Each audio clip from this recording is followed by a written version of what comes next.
game. Time to play the game!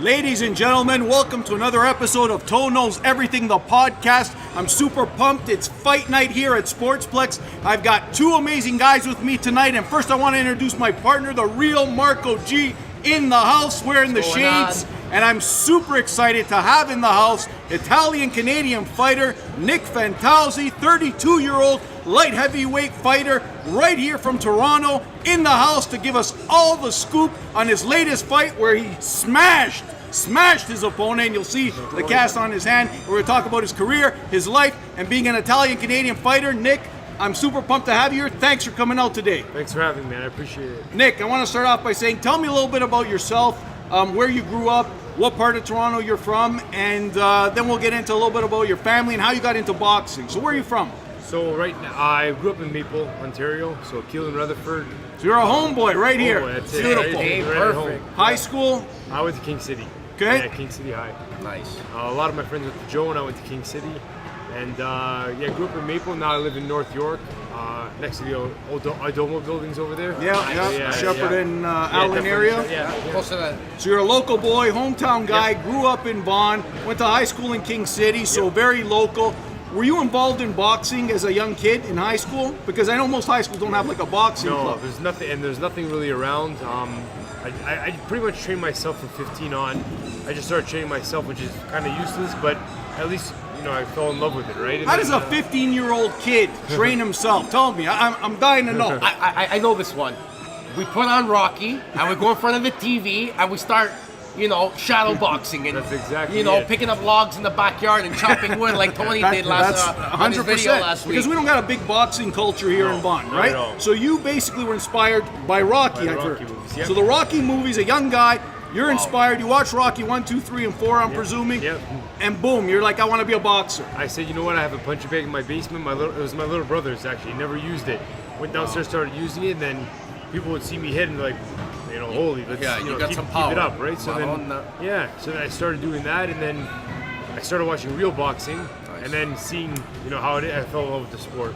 Amazing. Yeah. So you actually won your first pro fight in July of 2017? Yep. So tell me about that fight. You're a young guy, it's your first pro fight. Who did you fight? So I fought a guy from Mexico. It was kind of a long story, but I've always, even like my luck, even as an amateur, I've had a lot of like hard times getting opponents. Sometimes they find out who they're fighting, they pull out of the fight. I take a fight on 2 days' notice. They say, "Oh, we're not fighting Nick." I always had a lot of time, like hard times, like getting opponents, and then. So why is that? Because they know you got heavy hands. There's that, and also because a lot of, even in the amateurs, there's a lot of protection. Like They don't want you to fight certain people. Like they don't want to fight me because they think, oh, they're not ready for it. Yeah. Me, on the other hand, I look for the best guys to fight. Yeah, you know, and you have to test yourself, especially as an amateur. Because you're a true athlete. You want to fight the best. Yeah, your record doesn't really matter, right? You just got to keep fighting. And I had a great record. But I think it's because of my mentality that you fight who you want to fight. You don't, oh, I'm scared of that guy. Then you already lost. So you got an amazing mindset. You want to fight the best because you want to get better, and especially as an amateur, your record doesn't really count. So just fight the best people and learn. And then learn. And what happens Amazing. So then as a pro, 3 of my first opponents pulled out of my fight, right? Wow. I was actually supposed to go from a rival promoter, like make my debut. One guy pulled out. They said, sorry, Nick, another time, because they didn't really know who I was. So then I went to Lee Baxter and I said to him, put me on your show, I'll do good, this and that. Put me on the show. So you promoted yourself. You went to him and you advocated for yourself to be on his promotion. Yeah. That's amazing. That's ambition. That's Italian entrepreneurship, I got to tell you, because you got the gumption to go out and tell this guy, hey, I'm a good fighter, I want to be on your card. And Lee, you know what Lee said to me? I remember his exact words. He goes, yeah, prove it. He put me on, he says, I'll put you on my show. He put me on the show. And you know what Lee did for me that fight? He put 3 different people pulled out. A couple weeks before the fight, I didn't even know about all this. I knew about a couple people pulling out. He goes, you know what, Nick? Don't worry, keep training, and then I'll find you somebody. So he got a guy from Mexico with 24 pro fights for my debut. Wow, 24 pro fights. Said, You've never fought in a pro fight before. Wow. So he said, Nick, it's a little risky. You know, the guy's got a 50-50 record, but he's got 24 pro fights.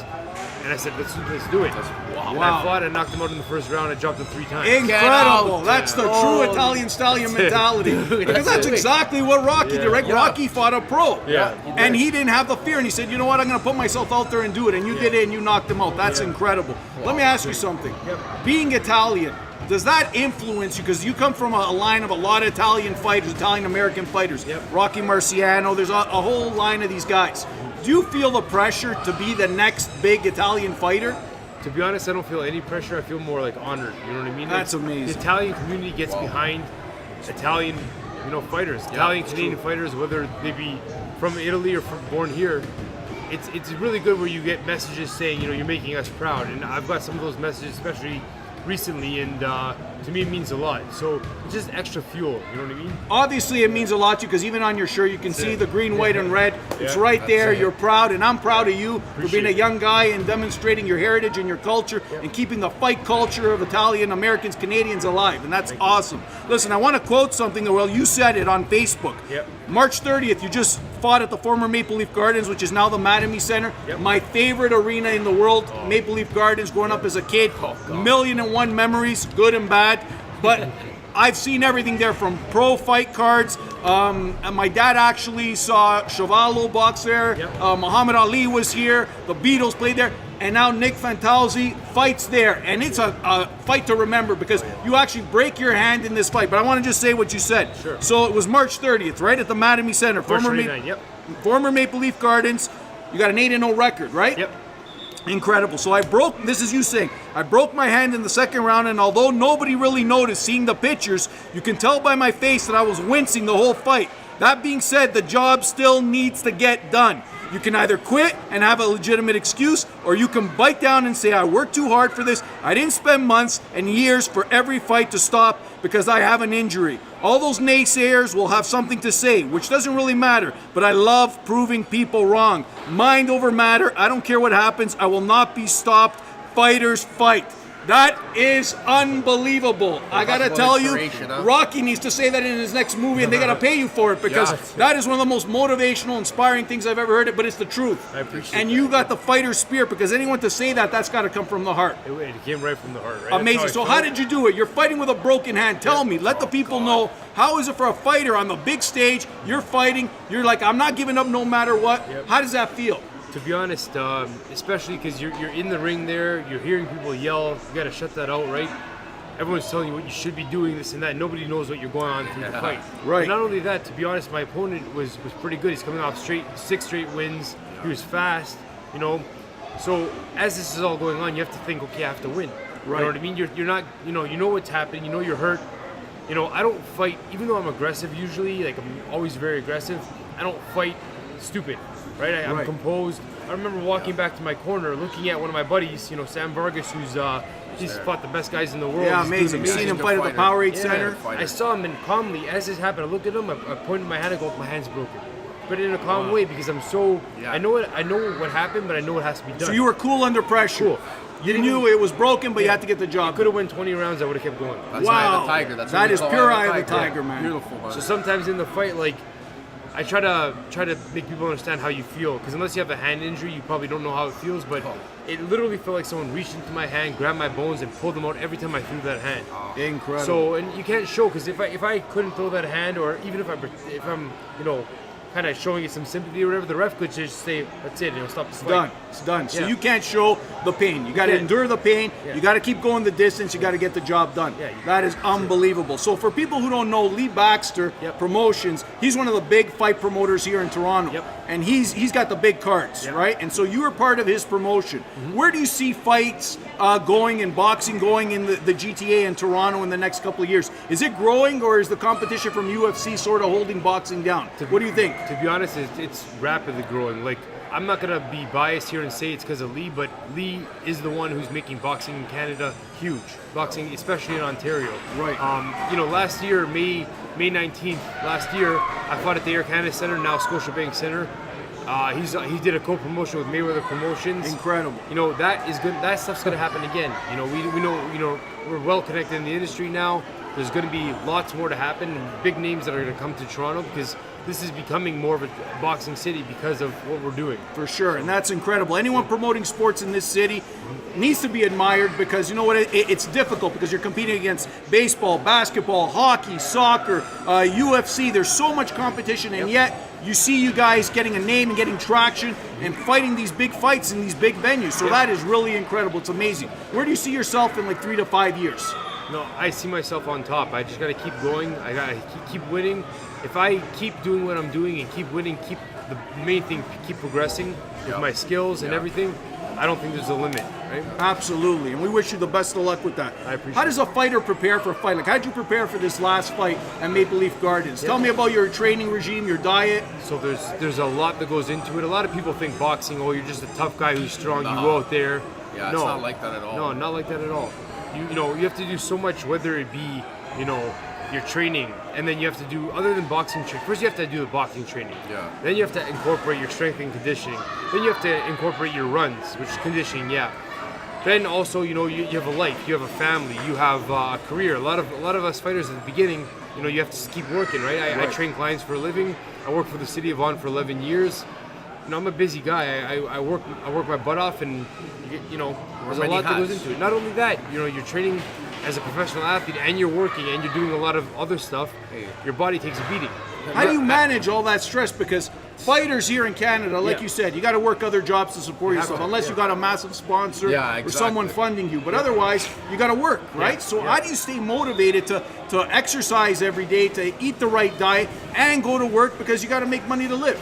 This sounds really, really stupid for me to say, but it's not hard because you know what you have to do.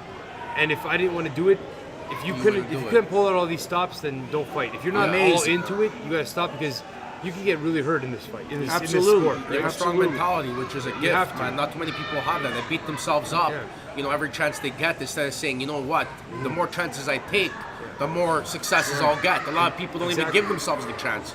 So, dude, that's... To be honest, the more fights, the more risk you take for your own body. You only know if you try, right? And I don't even take credit for me being this way. To be honest, it was instilled with me from my dad. You know, my parents, both of them, but my dad, you know, he's the kind of old school guy who will do whatever it takes.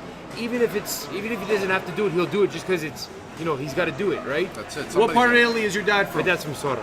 So all the Soda fans in the house, the Soda power right here, the real Jojad over here. That's it. So talking about your dad, did your family support this? Because I'm sure they were probably scared, right? Anybody whose son says, hey, I want to be a pro fighter. My son says that to me, I'm going to say, you know what, I don't want him to get hurt. It's a hard life. What did your dad say to you? See, that's the thing. My dad supported it from day one. My dad loves fighting. Professional sports, not fighting, you know. And he's a lot tougher than me because, to be honest, I don't want my kids boxing because I see what you have to go through, right? Yeah. But he loves what I'm doing, and my mom, on the other hand, scared. You know, I don't want to say the wrong word, but she's scared. She has nightmares when I fight. So, typical mother, right? Because they're worried. They love you, right? 100%. So hard for the family. And you said you got a girlfriend, right? Yeah. How does your girlfriend take it? Seeing you hurt in the ring, your hand, you know, you're getting punched. She absolutely can't stand it, but she supports me. You know, she hates fighting. She wishes I would never fight again in my life. But she understands what I'm doing. She understands all the sacrifice I put into it. Yeah. I'm already this far. She's like, do what you got to do. Just go as hard as you can, and she's very supportive. That's awesome. Right? So you've got support all the way around. Oh yeah, that's incredible. That's fantastic. Really thank you. So let me ask you another thing. Yeah. Boxing in itself is a violent sport, right? And we hear a lot of people saying, well, look what happened to Muhammad Ali and a lot of other fighters. Do you think we should limit in terms of boxing, or should we add protections to avoid things like serious head injuries? Should there be limitations on head punches? What's your view on that? Because I know there's a lot of talk about it with the NFL concussions. All the sports have to do with head trauma. What's your opinion on that? So my opinion on it is this. I think the sport is very well monitored, like especially in Ontario. It's the hardest commission to get licensed. The Ontario Ontario Athletic Commission. So the Ontario Athletic Commission runs it. They are so particular. Every year you have to do a full-out medical, your whole body, everything has to be done, your head, everything. Yeah. It's from what I know, being a trained MMA fighter. Okay, MMA it's tough, but as soon as you get knocked down, the ref comes in, stops the fight, it's done. You guys endure a hell of a lot more pain and brutality because guess what? You have the count, and you say, okay, I'm getting back up. And some guys, they can drop 3-4 times in the fight if the ref doesn't call it. You know. So you guys go through a hell of a lot more beating. you know, my hat's off to you because it's very tough. You know, I'm an MMA guy. I just, you know, if I'm killing someone, they stop it. Yeah, you know, for sure. But with you, you know, you can get pummeled and you can pummel the guy and he gets back up, and sometimes you question, oh, this guy's never going to stop. Yeah. Which, you know, times that you got down, and opponents have said it to you, you know what I mean? Like, shit, this guy's never going to, excuse my language, but like, he's not going to stop. He's coming for me. He's got heart. He's got the fire. And for sure. A lot of people don't have that in professional sports these days. Yep. Not just boxing. We see it in soccer. Guys get a little tap on the shoulder, 50-50 ball, they drop and they cry to the referee. What does that do to sports in general when you see these fakers out there, and then there's guys like you that are willing to keep going another how many number of rounds with a broken hand? Yeah, there isn't guys like you, bro. So it's God a lot bless of you, entitlement. Thank you. Right? A lot of people feel entitled that, oh, you know, and they're protected because they're babies when they grow up. They're not growing up like our parents did, where they're. So your dad was a tough, old school Italian guy, kicking the ass type of guy. No nonsense. At the same time, a really nice guy, though. At the same time, he had a good balance. Right, good balance. That's what I was going to say, because parenting and tough parenting can be done with love. For sure. Right, and I think a lot of Italian Canadians grew up that way, where they had tough dads who would be on their ass, but they did it out of love. For sure. Right, and that comes through in you today, because you can see the type of guy that you are. And I think obviously your parents did a great job in raising you, and it shows right here with your professionalism. Let me ask you something else about the stereotype of fighters. Often, like even in Rocky 1, you see Rocky as sort of a slow guy, mentally stuff. You're a sharp dude, man. I'm talking to you here, and I can see that you're a young, smart guy. You've got what it takes, obviously, physically, but mentally you're super sharp. So what's your long-term plan? Because obviously boxing isn't something you can do for longer than, well, now Floyd Mayweather did up to 40 years old. Yeah. But beyond 40, you got to have another plan. What's your plan? So my plan, just with my boxing, just be as successful as I can. I'm not sure exactly what I want to do yet, you know, but what I want to do now might change in a few years. You know, I already have some contingency plans, some backup plans that I want to do. But as of now, I'm putting my all into this. And you always have to look to the future. So whether it be I get involved in the promotion side and worry about, like, kind of like Oscar De La Hoya did, where he worried about what happened to him, so he tried to make it better for fighters. You know, like that kind of stuff. Absolutely. But to answer your question about, like, you know, the protection of sports and stuff, one thing I wanted to say is it's so well monitored now. I think the issue with fighters is fighters, right? So you have guys coming to the gym, man, I gotta spar today, but I have a headache, and you know. I'm, you know, not to talk about myself, I'm known as a relatively tough guy. If I have a headache, I'm not sparring. I'm not taking a risk of sparring when I could have a brain, something so you're could be smart wrong. about your training. You have to be smart. If your arms, you know, if you have a sprained wrist, don't fight or don't spar, because you're not getting toughness points. It's about preventative medicine, so basically. What happens mostly, it's not that in the fights you take damage, for the most part. You do, but it's in training. Right. It's when you're sparring these guys that you're sparring with all the time. They know how you are. They know how to hit you, what you're vulnerable to. That's where you take punishment. So a lot of these tough guys that are known as, you can't hurt this guy, right? Eventually, later in their career, they get, like, you like MMA, Chuck Liddell. Yeah. Don't want to talk bad about him, but he gets tapped. What happens? He gets knocked he's out. done. But he was the toughest guy back then. He was. But he wasn't that heavily trained. If you look at guys like GSP, are more, you know, focused, you know, and look at the, like, in your industry, in boxing, you know which fighters are the serious fighters. You see the way they train. For sure. You know, look at Manny Pacquiao. Okay, they say a lot about him. I'll tell you, that guy's one of the toughest boxers around because he's that focused when it comes to the training. For sure. At his age, he looks sharper than a samurai sword. Absolutely. You know, so, and coming off to, you know, the sharpness, like, bro, you're sharp because you don't get hit, which fighters have to think about that. Like, this guy doesn't get hit, which means I gotta have a problem. And it goes to show you, look, 3 fighters backed out. You know? How important is, just on that, Marco, is defense versus offense? Defense is the most important thing. It's like any sport. sport. For example, a couple fights ago, I had some issues going on with me. It's no excuses. Long story short, I heard a bunch of people came up to me after the fight. Amazing fight. You were the best fight of the night. Oh, I love watching you. You know what that was to me? That was saying you didn't do good because you got hit too much.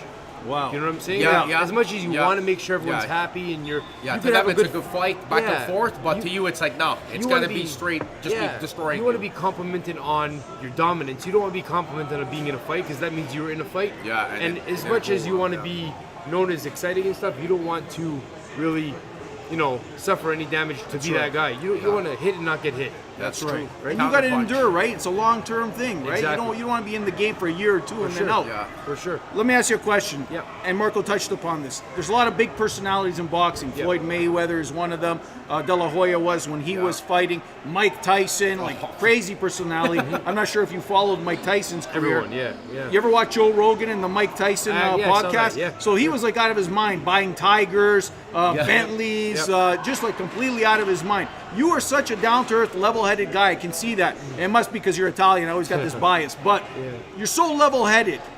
What is the difference between a guy who is level-headed and comes from a stable family and a lot of fighters who didn't grow up with stable families? Because Mike Tyson, for example, came from a very shaky, troubled childhood. And so do a lot of fighters.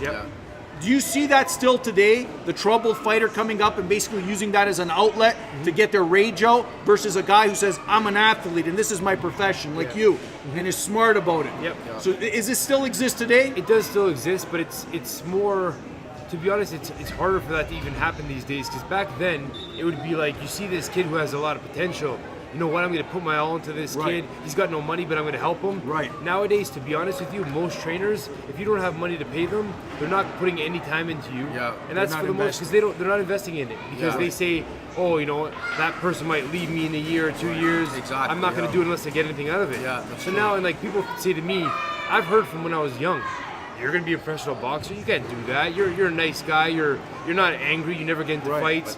You're going to get killed by these guys, right? That's the best fuel, though, for you, right, brother? Yeah, but they don't understand that. To me, this is a sport. It's a violent sport, but it's a sport. And if I prepare myself and I've got what it takes on the inside, it doesn't matter if you're poor or not. As long as you're a fighter at heart, willingness to That's win. amazing. That's what we call it. Because that applies to to any sport, right? Like we talk about soccer a lot. We say, the poor guys make it, right? The guys who come from the poor African villages, they make it. The poor South Americans. But like you said, if you got it in here and you got what it takes up here, you can make it happen. Which is incredible. It's a great So gift. what does it take to be a champion, to be a great fighter? What does it take? What does Nick think it takes? It takes a lot of hard work, that old saying, hard work, dedication, all that stuff, right? But it also takes, you have to be smart. You have to do everything smart, whether it be from the fighting standpoint or from the marketing standpoint, everything. You have to be, you can't be one of these guys that say, oh, you're my promoter, go promote me. I'm going to sit back here, I'll win, and that's all I got to do. If you do that, you know what?